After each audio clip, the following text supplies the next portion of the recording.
Tien Kong Tran, Ph.D. Heidegger's Other Beginning. Chapter 6. Chapter 6. Man. Man, to be an authentic man, must abandon the traditional man and particularly the technological man. As we have seen, the traditional man is the one who knows the disclosure of beings in the ancient Greek time, the one who is a rational man through many ages, and the one who is a labor animal of the technological time. With Heidegger, being happens as the event, and this event is the fourfold that is composed of earth, heaven, divinities, and mortals. The event takes place in man. Man is Dasein. How can man be Dasein, or the place of the fourfold that is composed of earth, heaven, divinities, and mortals? According to Heidegger, man realizes his essence through dwelling, building, and thinking. Section 1.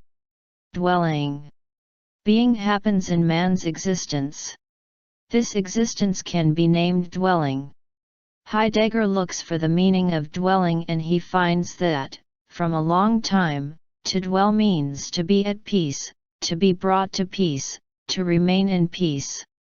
Peace also means the free, and the free is preserved from harm and danger. To free means to spare. The sparing consists not only in the fact that we do not harm the one whom we spare, but also in the fact that we free the one whom we spare into a preserve of peace. The fundamental character of dwelling is that sparing and that preserving. The present world is an evil world, war is the way of living, even the place that is called justice is only a place of defraud and robbery. So, what does dwelling mean? For ourselves, dwelling means to bring ourselves out of that harm and that danger and to remain in peace. For others, dwelling means to bring them out of that harm and that danger and to preserve them in peace. How to fulfill that dwelling? So, according to Heidegger, dwelling is dwelling in the fourfold, earth, sky, divinities, and mortals. Heidegger talks about saving the earth, receiving the sky, awaiting the divinities, and initiating the mortals. 1. Saving the earth. Earth is stone, water, trees, animals, flowers, fruits. Earth here does not indicate material or matter which creates things.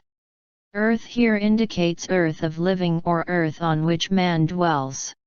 When thinking on the jug, Heidegger does not talk about material clay used to make the jug, he talks about earth of living like water, wine, spring, stone, trees, flowers, fruits, animals. How to save the earth? Saving does not only snatch something from a danger, but also sets something free in its own presencing. The earth has two characteristics that help to practice the peaceful dwelling. First, it bears men. Men live on the earth. They need housing. A house with a high ceiling and large doors is better than a house with a low ceiling and narrow doors. Secondly, it is blossoming, fruiting, and rising up into plant and animal. Men need food and clothing. Flowers decorate life more beautiful. Doesn't technology contribute much to bearing, blossoming, and fruiting? Yes, it does. But technology has two bad points. It creates an evil and desolate world and a weary life. We do not completely deny technology. Heidegger says, we can use technical devices, and yet with proper use also keep ourselves so free of them that we may let go of them any time. Technology does not only see the earth as bearing and blossoming and fruiting. It also mainly sees the earth as a block of materials. This block of materials is sued to satisfy the will as being, the will is the will to power and the will to will. The will is evil. Therefore, that are atomic bombs. So, saving the earth is more than exploiting it or using it up, more than mastering it or dominating it, or even destroying it. We talk about the material shore, this shore, and the shore of being, the other shore. We talk about going to the other shore. So why now do we talk about the earth as one fold of the fourfold of being? Going to the other shore talks about the spirit, mind. The spirit which goes to the other shore is the spirit which casts away the evil and the weariness and the heavy yoke of this shore. Jesus says that the rich have their part. He knows the value of the richness and of the earth. In the Beatitudes Jesus says, "Blessed are the meek, for they will inherit the earth." The Buddha drank milk at the foot of the Bodhi tree, and he was enlightened. He taught the middle way. Earth and milk are needful for life, the ascetic life is not compatible with the middle way.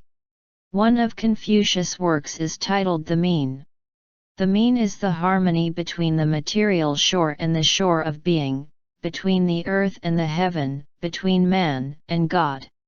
Mencius says, when people are poor, they only try to save themselves from death, and afraid they will not succeed, what leisure have they to cultivate propriety and righteousness? The dwelling with bearing, blossoming and fruiting contributes the peace of life. Man lives on the earth. He needs housing, food, and clothing. Flowers make the houses more beautiful. 2. Receiving the sky.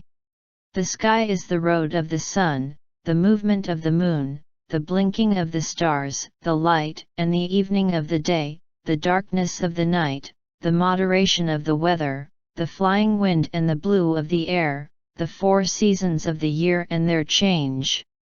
Receiving the sky is leaving to the sun and the moon their journey, to the stars their courses, to the seasons their blessing and their inclemency, not turning night into day, day into a harassed unrest.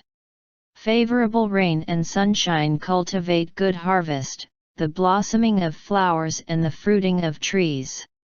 The favorable reminds man of the easy side of life.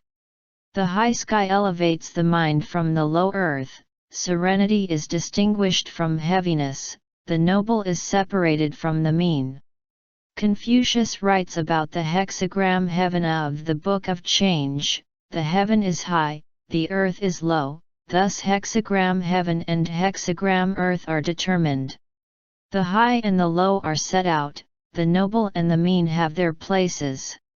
Clouds remind man of the wandering, the aimlessness, and the transiency of life. Life is only temporary. That takes away the heavy burden on man's shoulder. The sky, especially with its blueness, shows man the farthest region of the divinities. The sky helps in the appearance of God.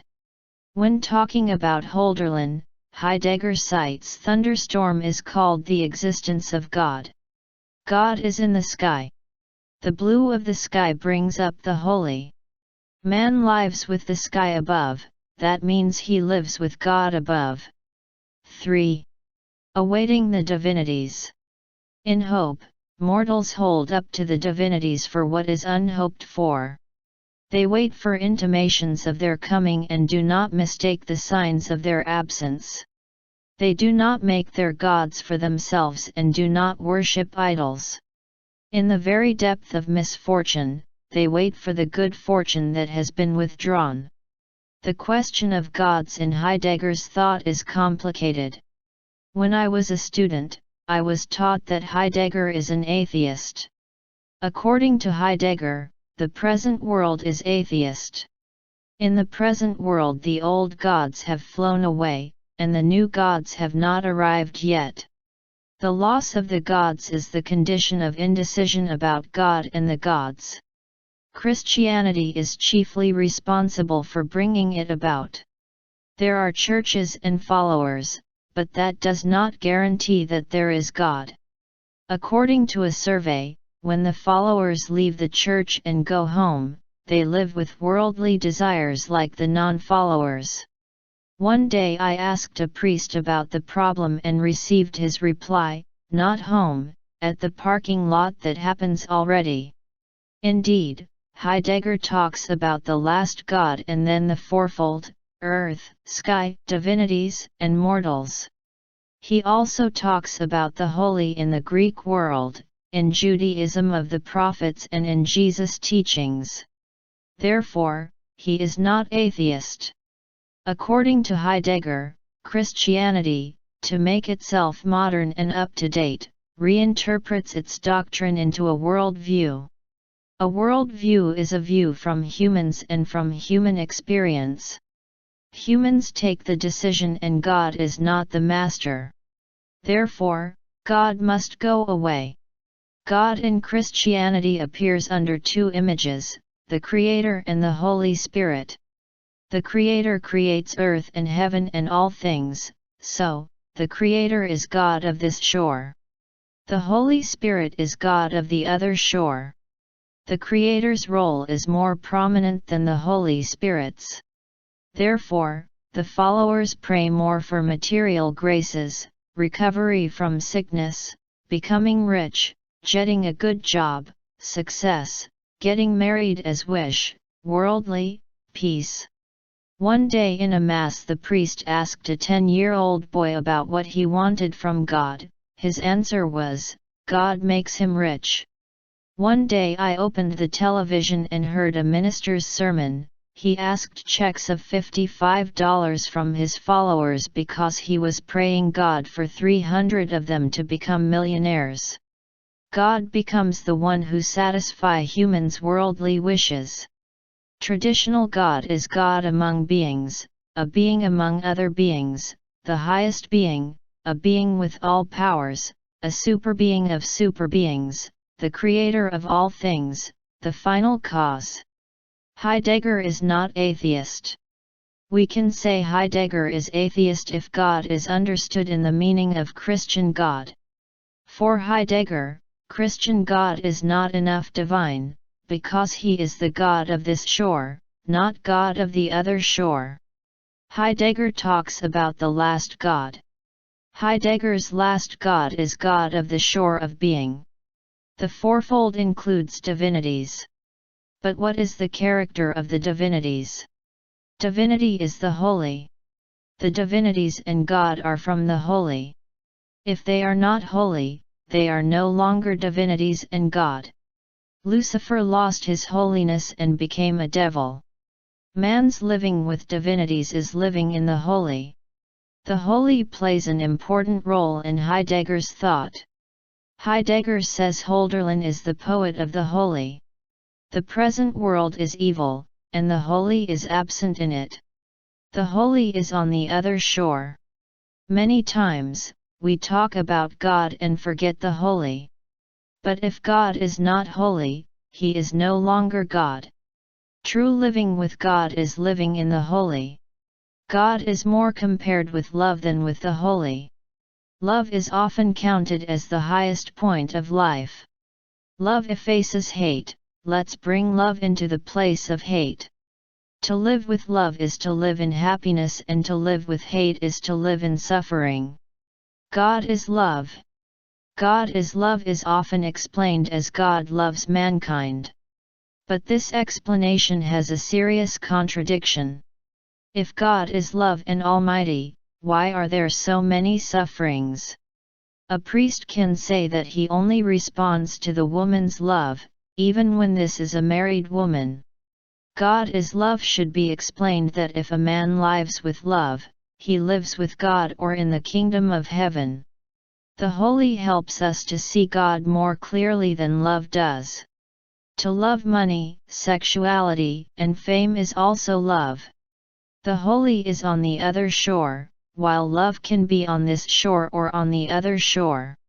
Moreover, love can be limited. I can love this person and hate that person. This often happens. The holy is applied to all people. The holy includes love while love does not include the holy. What the present world lacks is the holy, not love. People love money, sexuality, and fame to the utmost limit.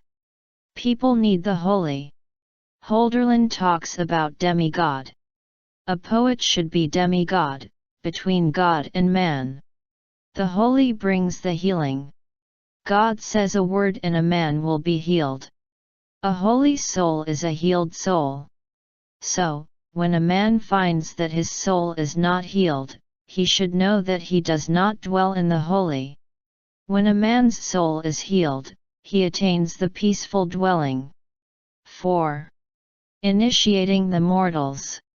Death is man's own nature. Man is capable of death as death, and he need to practice this capacity so that he can have a good death. Initiating the mortals into the nature of death in no way means to make death, as empty nothing, the goal, nor does it mean to darken dwelling by blindly staring toward the end. On the earth a flower blossoms in the morning and withers in the evening, man pass away forever, animals die in this way or in another way, in the sky day follows night, rain falls and then ends. These events show man that as soon as a human being is born, he is old enough to die right away. In the thing Heidegger writes, the mortals are human beings. They are called mortal because they can die. To die means to be capable of death as death. Only man dies. The animal perishes. It has death neither ahead of itself nor behind it. According to Heidegger, mortality does not indicate death understood as the end of life. Men or animals both advance to the end of life. Mortal indicates that man lives in the shadow, in the perspective of death. The animals do not know such a living, only man knows it. So, Heidegger reserves a special meaning to mortal. In Being and Time, 1927, Heidegger uses the term being toward death to designate man's capacity of death, but in Being and Time man, in general, is called Dasein. In The Thing, 1949, Heidegger calls man the mortal. Death becomes more important. Why? Death is the shrine of nothing, that is, of that which in every respect is never something that merely exists, but which nevertheless presences, even as the mystery of being itself. Death shows man the empty nothing of life. From this empty nothing, man wonders beside beings, money, sexuality, fame, if there is anything else. Death cannot bring anything with it. Why are we weary and many times evil to get those things? Hölderlin writes, May, if life is sheer toil, a man lift his eyes and say, so I too wish to be. Is there something else to be? Hölderlin's answer is yes. From the empty nothing, man is brought to another nothing. This nothing is not empty, but something other than beings, money, sexuality, fame. This nothing is and is not, presences but does not presence, mysterious or, according to Lao Tzu, the way is something elusive and evasive. Elusive and evasive, and yet it contains within itself an image. Elusive and evasive, and yet it contains within itself a substance. Unfathomable and hidden, and yet it contains within itself an essence. This essence is very real, and contains within itself an unfailing sincerity. Being is a mystery. Because it is a mystery, we try to express it, to bring it into language, but our effort is never enough. If we are asked about it, we become perplexed, and when we reply that it is the fourfold, we know that we never know enough how the fourfold essence is itself. But therefore, mystery is still mystery. As the shrine of nothing, death harbors within itself the presencing of being. As the shrine of nothing, death is the shelter of being. Death, in the meaning different from perishment or end, is the key which opens the door for man's leaving the shore of material and leaping to the shore of being. According to Heidegger, nowadays the human is not yet the mortal. Therefore, man should start to initiate the mortals. Heidegger talks about being at one with one another, belonging together by the way of simpleness, the mirror play of the fourfold. Their voice is sent or given to man so that he knows the way to the peaceful dwelling. Man needs to respond their voice to accomplish his destiny. In the fourfold the holy seems to play the most prominent role. The earth is the earth of the sky, and the sky is the sky of the earth. The earth also becomes the place of the appearance of the divinities. The earth and the sky are in the harmony. That is the moment man calls the earth the new earth and the sky the new sky. The sky is the place of the divinities. The light, the thunderstorms, and the blueness of the sky may be the appearances of the divinities.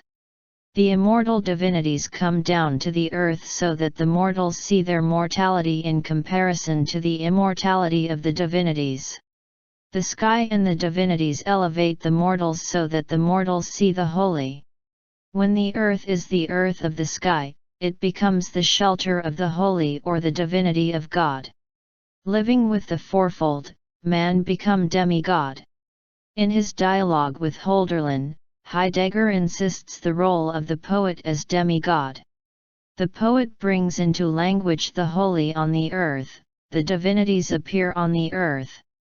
Hölderlin describes nature in which is present the image of the fourfold or the holy.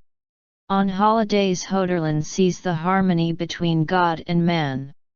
Man, to reach the peaceful dwelling, has to become demigod. The devil always in a certain manner appears, even the place called justice has become the land of business of lies and robberies. If man does not become demigod to see the devil as a normal thing and so does not get angry, how can he dwell in peace? Jesus teaches love your enemies. You love enemies not because of enemies, but because you seek a peaceful dwelling. If you live in hate, how can you live in peace? We can ask this question. Where can we find the fourfold? We live with the sky above and the earth below. This environment appears to us. We seek a peaceful dwelling. In the environment above the earth is the sky and below the sky is the earth. We must seek peace in this environment.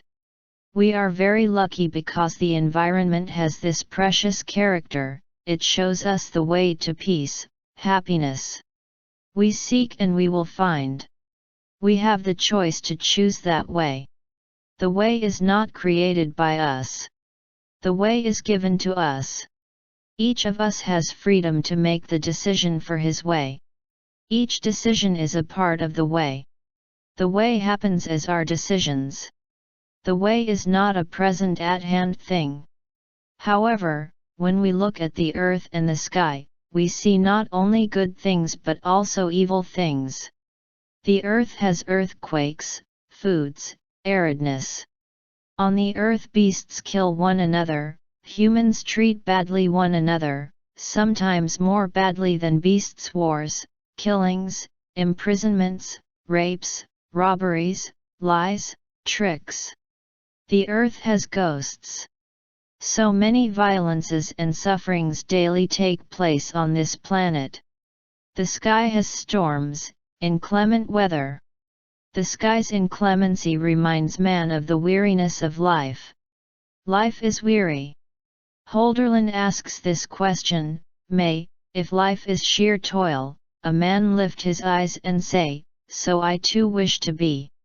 The answer is I wish to be because, besides sheer toil, there is kindness. If one takes kindness for his life, life is worth to live. If one takes sheer toil for his life, life is below beasts. However, it seems that living with graces is more difficult than living with misfortunes, and therefore life is an ocean of sorrows. The fact that the present world is evil proves that men are living with misfortunes more than with graces. Men have the earth and the heaven that show them the way to the peaceful dwelling. The question is, how to lead them to that way. Mencius writes, therefore, there is no attribute of the superior man greater than his helping men to practice virtue. Section 2. Building. There is building in dwelling, or building is a manner of dwelling.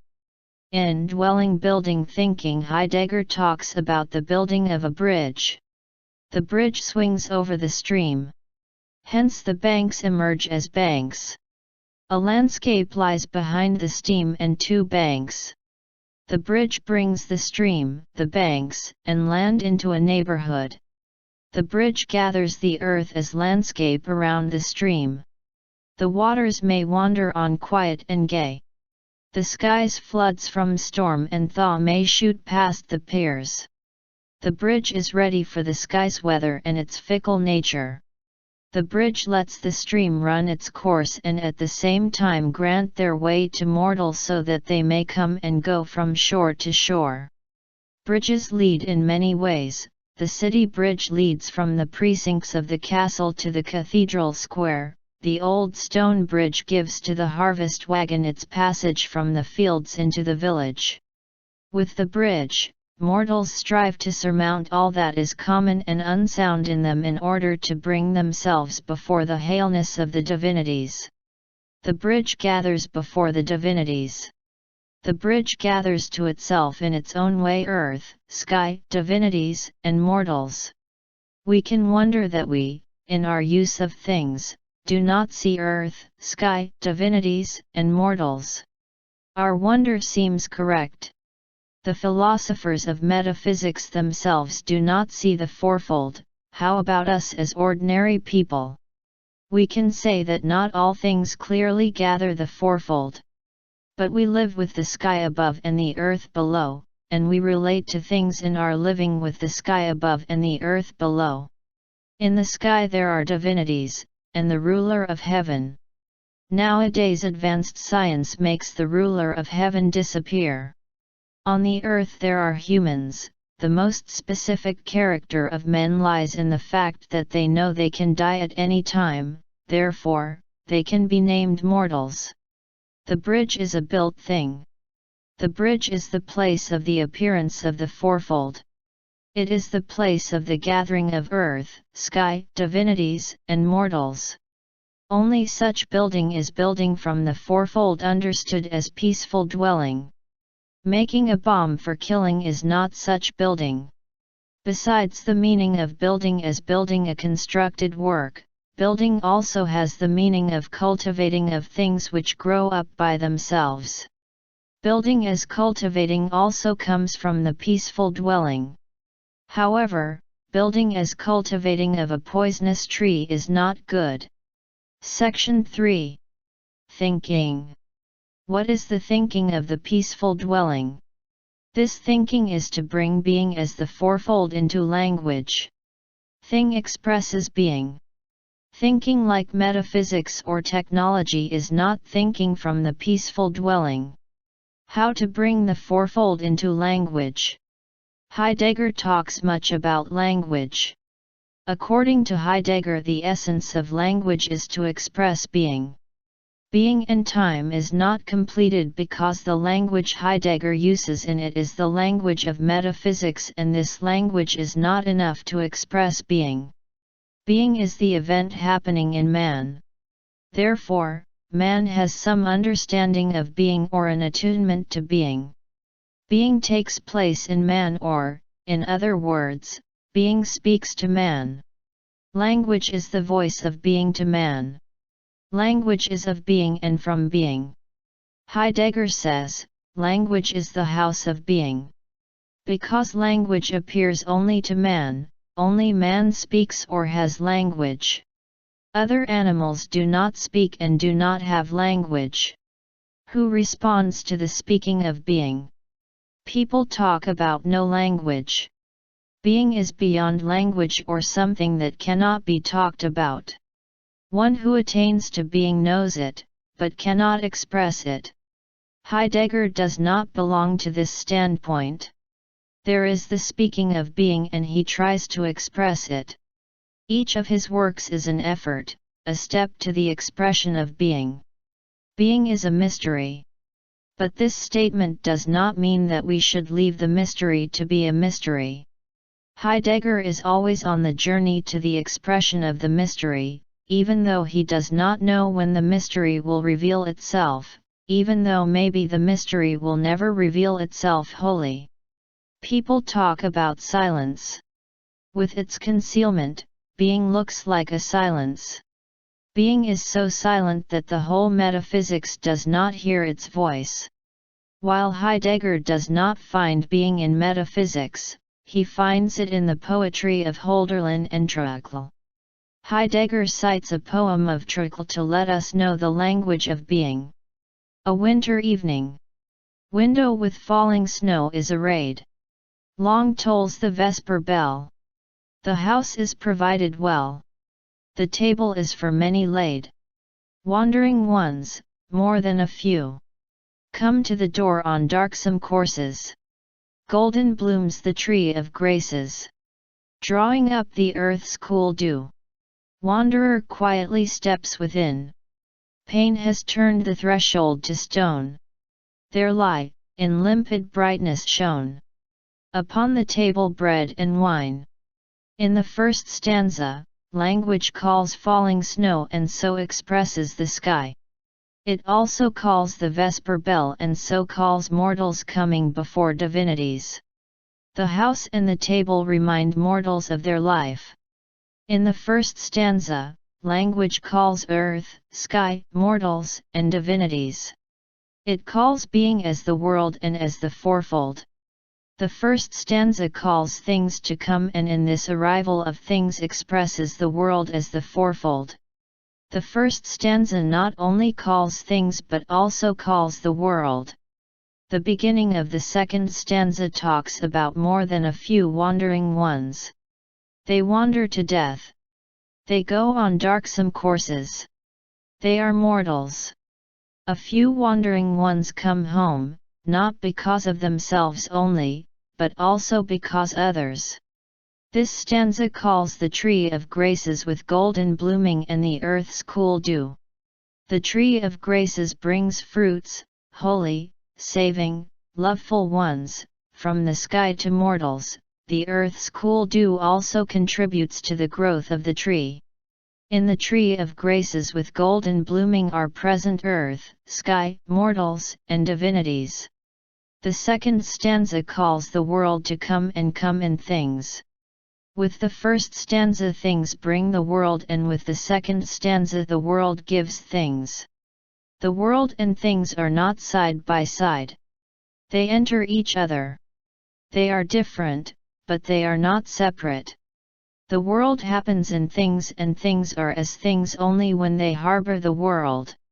There is a between which belongs to them. They are intimate to each other. In the between of things and the world is a distinction, a difference. They are together, but difference. This difference makes things as things and the world as world. Even though two but one, even though one but two. The third stanza talks about pain, the threshold turning to stone, bread and wine. The threshold is the middle, the connection, and the separation of the outside and the inside. It has turned stone so that it is hard enough for its task. What is pain? Pain separates. But it separates when it gathers together. The pain connects the difference. The statement pain has turned the threshold to stone calls the middle and the difference of things and the world. In the pain brightness shows up. Brightness is the brightness of the world. In that brightness bread and wine are fruits of the earth and the sky that divinities send to mortals. In pain, in the difference is the presence of the fourfold. In pain man sees, 1. The difference between things and the world, 2. Without the world there are no things as things or things in their truth, and 3. Without things in their truth, man's way is evil. In our thought there is the resonance of the voice of earth, sky, divinities, and mortals, the call to bring earth, sky, divinities, and mortals near. According to the common view, language is speech and speech is the audible expression and communication of human feelings. There are 3 important points in this view. 1. Speaking is expression. Speaking is uttering or externalizing something internal. 2. Speech is an activity of man. Man speaks. 3. Human expression is always a presentation and representation of the real and the unreal. This view is not false. But it does not attain to the essence of language.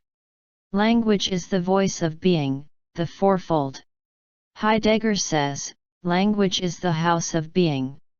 Being or the fourfold speaks and man responds to that speaking. In the article The Way to Language, Heidegger talks about language as the event. Language calls things to come. The event takes place and things come, so, language is the event itself. We have presented the event as the world as earth, sky, divinities, and mortals. Gospel according to John begins, "In the beginning was the Word, and the Word was with God, and the Word was God. God is the way and speech of the way is the Word." Man, to be the image of God, must respond to the speaking of the Word. Metaphysics or the first beginning leads to a world of the will and so an evil world. The other beginning leads to a peaceful dwelling, for each one and for everyone.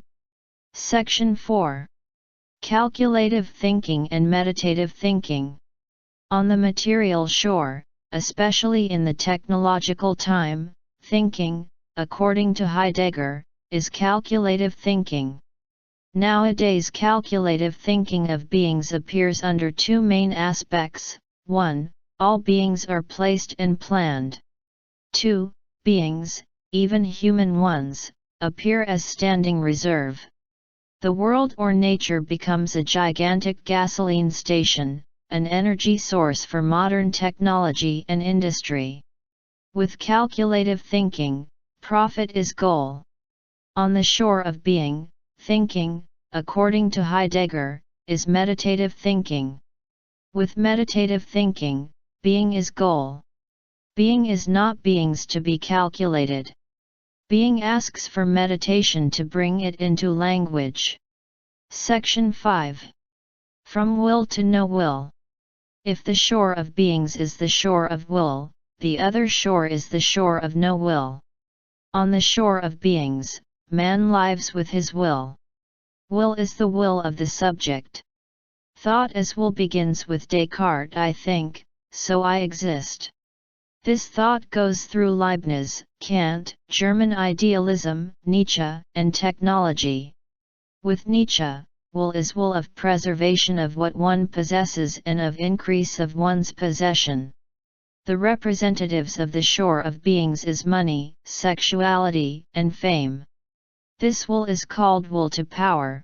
Power is more.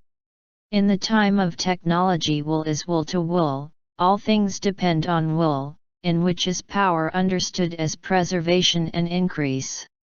In the world of technology, all things, including humans, are standing reserve. That means things ready for the use or will of humans. On the shore of being there is no longer such will. Instead, there is no will. People can ask, without will, with what do we live? Indeed, there is will, but this will is not like will on the shore of beings. This will is will of what people do not will. What people do not will is the fourfold: will to live with earth, sky, divinities, and mortals. The fourfold is not something that people can possess and put in the storage. Man realizes the fourfold each moment, and the fourfold presence is only each moment man realizes it. Section 6.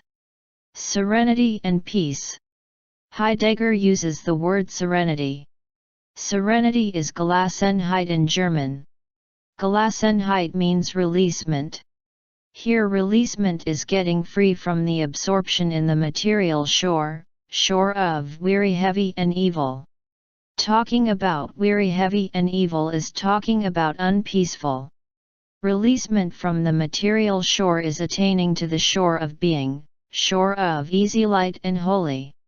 Talking about easy, light and holy is talking about peaceful. Therefore, serenity expresses both releasement and peace. Section 7. Politics and Society. In living with earth, sky, divinities, and mortals there are others. In building, dwelling, and thinking, Heidegger writes, but on the earth already means under the sky. Both of these also mean remaining before the divinities and include a belonging to men's being with one another. Moreover, being is not something present at hand like a thing. Being happens only when man realizes it.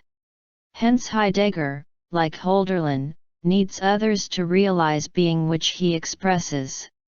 Hölderlin says that a poet gladly joins with others, so that they may understand how to help. Talking about men's being with one another is talking about politics and society.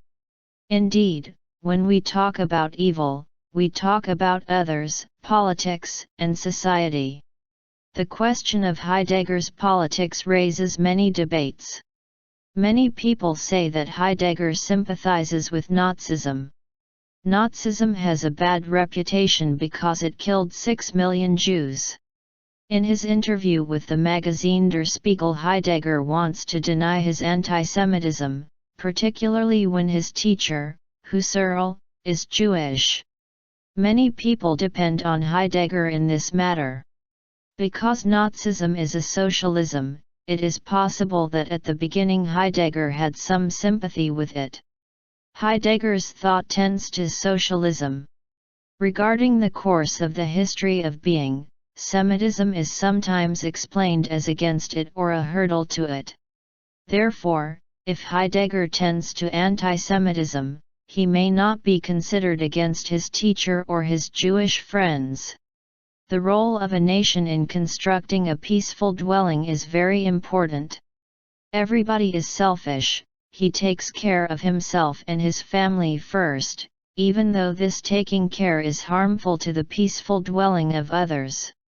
Speaking according to Confucius, even the superior man, the holy man, the man who attained the way, commits inhuman acts. That is the reason why a community has to regulate in such a way that a peaceful dwelling is brought to everyone in the community. Each nation has its own social organization. Today in our planet there are 3 dominant social organizations: socialism, capitalism, and communism. In socialism the division of wealth among people is less unequal. The distance between poverty and richness is less different than in the 2 other societies. The poor are guaranteed a stable material living.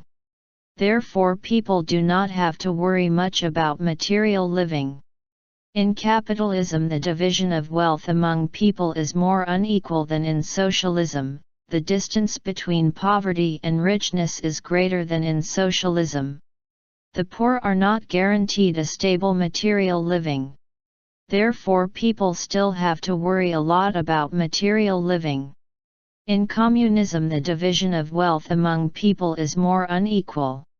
How can such a thing happen? Communism means everything, every property, belongs to everybody or owned by the community. There is no private ownership. That means there is no difference between richness and poverty. Therefore, does communism not say that there is no longer a difference between the rich and the poor? Reality is totally different. 1. Communism comes together with materialism. When man lives with material, he is attached to his greed. He abandons communism to accumulate property to himself. Private ownership replaces communism. Therefore, there is red private ownership. 2. Communism comes together with dictatorship, the dictatorial proletariat. The dictatorial proletariat becomes a class with private ownership as well as with absolute power. With its absolute power, it finds all manners to accumulate to itself as much property as it is able to. Communism comes together with atheism. It demolishes what it calls religious alienation. The holy disappears. Without the holy, communism becomes evil. With greed, with absolute power and with evil, human communists dare to do anything they want. They live in lies and robberies. They invent all kinds of tricks and schemes to increase their wealth. In a society in which if wealth is divided equally to everybody, everybody will live a humble life or even a poor life, and in which the class of governmental officials, grasping dictatorial power, greedily arrange for themselves a full and even luxurious life, not only for now but also for the infinite future, what will happen?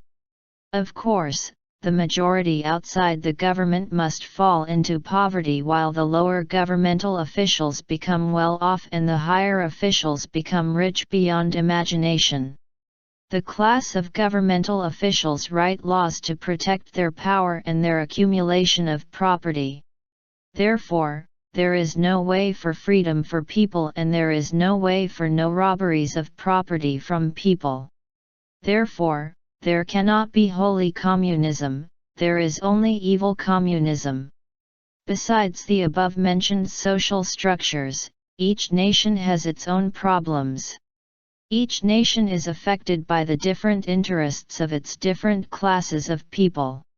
The main principle, today people act on behalf of their profit. Each nation has to acknowledge that truth. To found a peaceful dwelling, each nation must take the way to organize and to govern its society, and has to teach its citizens to take the way as guide for their action in their role of a citizen. What is important is that in the present world the holy has disappeared. Only the holy can save mankind. The holy shows towards a society which takes care of the peaceful dwelling.